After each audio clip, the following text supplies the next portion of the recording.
Kaibigan, walang kumpare, huwag niyo kong subukan. I am sorry.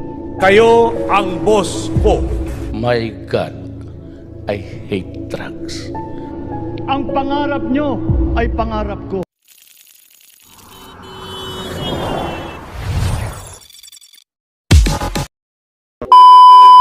Ginoong Tagapangulo, bilang pagtatapos ay hayaan niyo po akong muli ulitin ang panawagan na mabigyang pansin ang resolusyon bilang siyam na humihikayat kay Pangulong Ferdinand Bongbong Marcos Jr.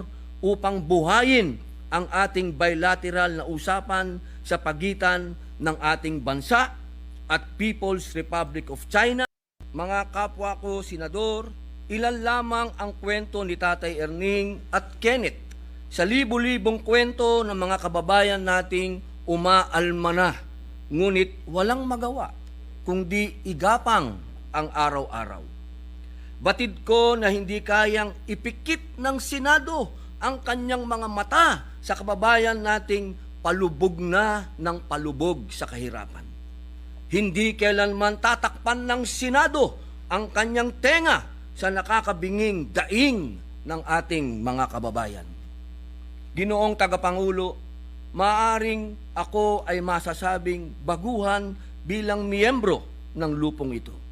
Ngunit katulad po ninyong lahat, ang pagmamalasakit po at pag-ibig sa ating mga kababayan ay hindi bago sa aking puso. Naaalala ko pa po ng unang talakayin nito ng ating Ginoong Pangulo. Pinag-usapan na po ang taas ng sweldo ng kuryente na sinundan naman po ni Senator Tulfo, na sinundan din po ni Senator Villanueva at sinundan din po ni Senator Bong Revilla, hanggang sinundan pa ng lahat ng mga senador ang pagpapahirap at pagtaas ng singil sa kuryente.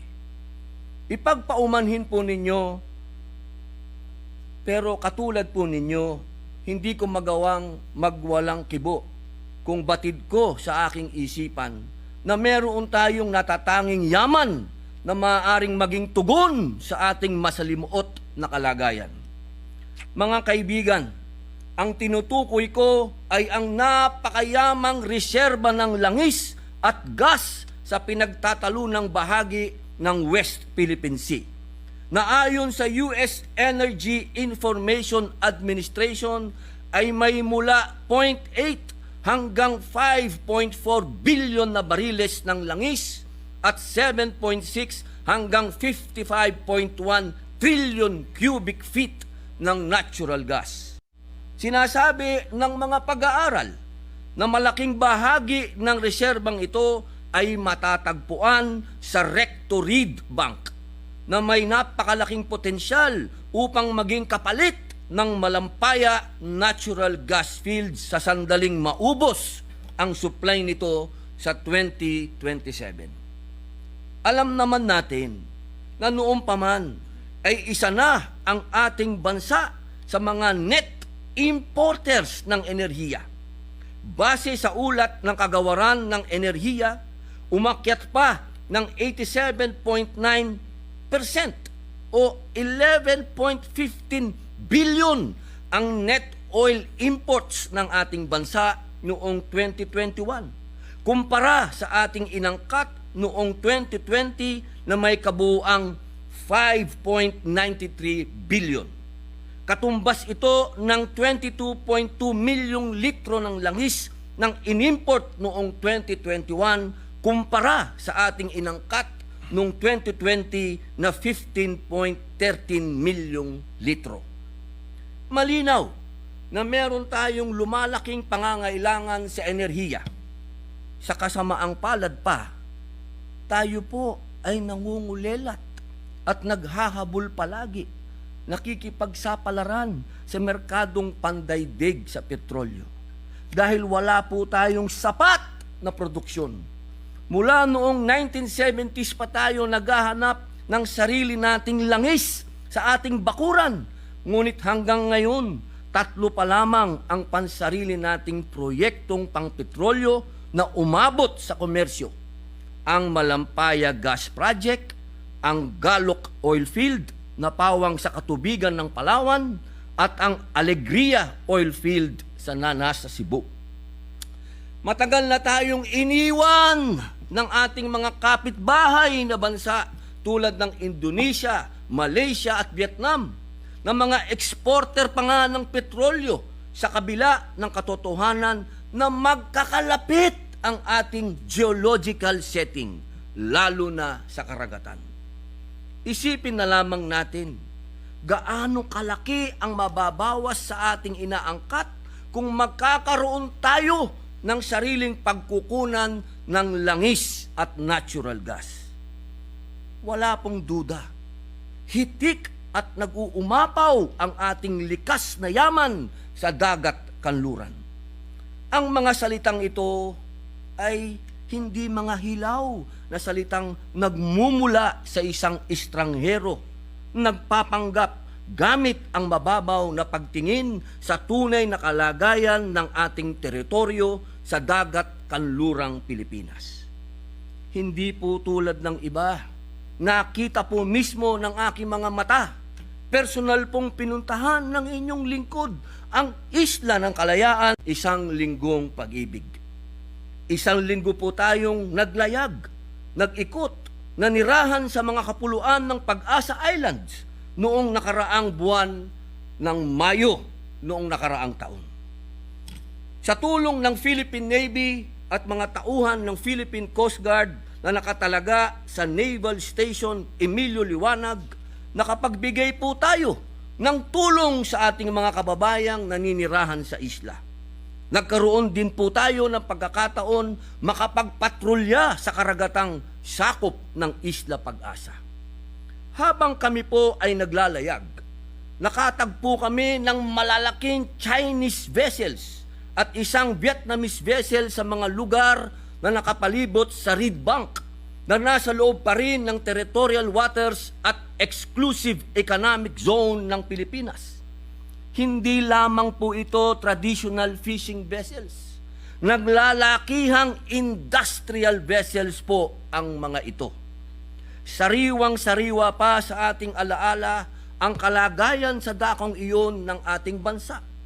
Aktwal at personal ang aking nakaranasan. Nakadaong kami sa iba't ibang pulo ng pag-asa. Bumabad sa init ng araw at sumuong sa katubigan. Higit sa lahat, lumubog tayo sa araw-araw na pamumuhay ng ating mga tanod baybayin. Malinaw ang ating natutunan at mas naging masidhi ang damdaming makabayan. 1 linggong pag-ibig, ngunit dito natatapos ang aking pagtatangi sa West Philippine Sea. Hindi po natapos dito, mahal na tagapangulo. Isa po ang ating napagtanto. Gaano man kahaba at karubdob ang ating debatihan sa Senado, gaano man kasigasig ang ating mga tanod baybayin sa Pag-asa Islands, gaano man kahaba ang hanay ng barko ng China, hindi natin mapagkukunwari. Walang konkretong hakbangin para malinang at mapakinabangan ang nag-uumapaw na yaman ng bansa sa West Philippine Sea. Minsan na po nating nabuksan ang malalim na usapin na ito noong Nobyembre 2018 sa ilalim ng pamumuno ng dating Pangulong Rodrigo Roa Duterte. Pumasok tayo sa isang Memorandum of Understanding para sa pakikipagtulungan sa pagpapaunlad ng langis at gas sa West Philippine Sea, kasama ang Republika ng China. Nilagdaan ito ng dating kalihim panlabas na si Teodoro Locsin Jr. at pandayuhang ministro ng China na si Ginoong Wang Yi. Gayunman, matapos ang 3 taong negosasyon at talastasan, tinapos ang usapan dahil sa nakikitang posibleng issue sa konstitusyon. Masilimuot ang usapin sa West Philippine Sea. Ngunit, hindi maaaring magsawalang kibo at pikit mata ang gobyerno, lalo na kung para sa kapakinabangan ng Pilipinas. Tulad ng aksyon ng ibang mga bansa, ang kooperasyon o joint development ay sinimulan sa mga usaping legal at katanggap-katanggap para sa mga estado. Narito ang Japan at Korea 1974 Agreement para sa joint development ng mga lugar na nasa continental shelf. Ang Bahrain at Saudi Arabia 1958 Agreement naman ay ukol sa joint development sa lupain na itinuturing na sakop ng Saudi Arabian Continental Shelf. Sa ibang legal na kasunduan para sa joint development, tinitiyak ng mga estado ang geographical areas kung saan lilinangin ang mapagkukunang yaman. Kasama na rito ang kasunduan ng Norway at United Kingdom noong 1976 sa Frigg Field Gas Reservoir, kung saan tukoy ang lugar ng joint development base sa usaping geographical at geological. Kung hindi naman geographical areas ang basihan, maaaring pag-usapan ang joint development batay sa anyo o uri ng land deposits na tutukuyin ng mga nagkakasundong bansa tulad ng 1960 Agreement ng Austria at Czechoslovakia ukol sa common land deposits ng natural gas at langis. Bagamat ang mga bansang ito ay may alitan sa kanilang soberenya, nagkaroon sila ng pagkakaunawaan. Mahal na Ginoong Pangulo, hindi naging hadlang ang alitan at kanilang saligang batas upang pakinabangan ang kanilang yamang gas at langis. Ginoong Pangulo, simple lang ang ating punto, base na rin sa kasaysayan at mga pag-aaral. Ang joint development ay isang paraan at pagkakaunawaan kung saan maaaring maiwasan ng mga bansa ang issue ng soberenya sa pamamagitan ng magkasamang paggalugad at pagpapaunlad ng likas na yaman sa isang napagkasunduang lugar. Sa mga joint development agreements, madalas na lumilitaw ang mga elemento ng lawak ng lugar, uri ng kontrata, mga kaayusan sa pananalapi, ang proseso ng pagpili ng mga konsensionaris o mga operator, ang haba ng kasunduan, at ang kalikasan at gampanin ng joint management body. Marami rin pong bansa ang nakapaghanap at ngayon ay nakikinabang sa mga partnerships sa mga kapitbahay nilang bansa gaya ng Malaysia at Thailand o kaya sa mga pribadong kumpanya pang petrolyo tulad ng Vietnam, Malaysia at Indonesia.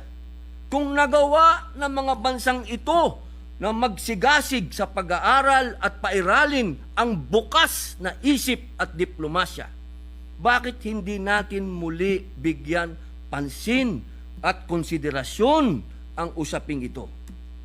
Gaano man kaganda, kabuti ang ating mga batas, tali ang kamay ng Kongreso para iangat ang buhay ng ating mga kababayan.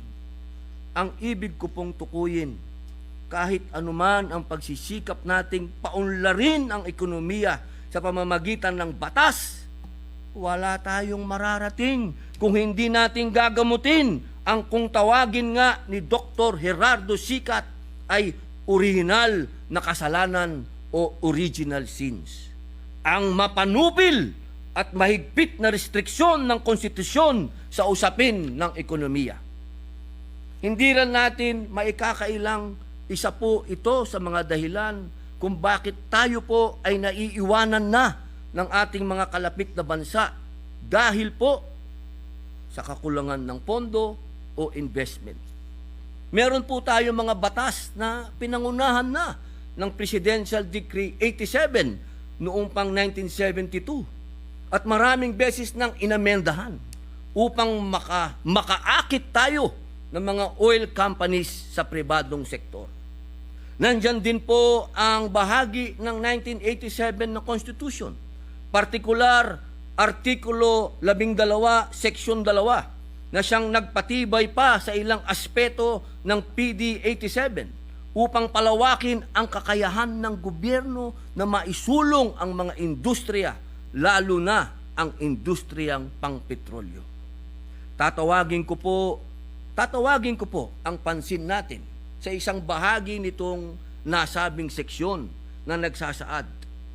The exploration, development, and utilization of natural resources shall be under the full control and supervision of the state.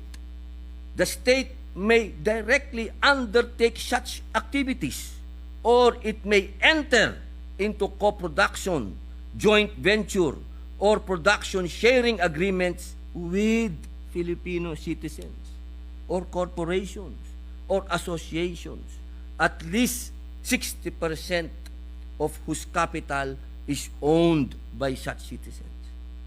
Nais ko po sana tayo po ay tumutok sa sinabi ng konstitusyon na maaring pumasok ang Estado sa paghanap, pagpaunlad at paggamit ng likas na yaman ng Pilipinas. Natural lamang po na ang Pilipinas ay dapat mayroong ganap na kontrol at superbisyon. Ngunit nararapat din nating pag-isipan kung paano isasagawa ang paghanap, pagpaunlad at paggamit kung mayroong tayong kakulangan sa pondo. Ayon po sa karanasan ng iba't ibang panig sa mundo, sa bawat 10 well, yung binutas, minuskito, nilamok na ibinarena sa lupa, isa lamang ang maaaring tumama sa petrolyo.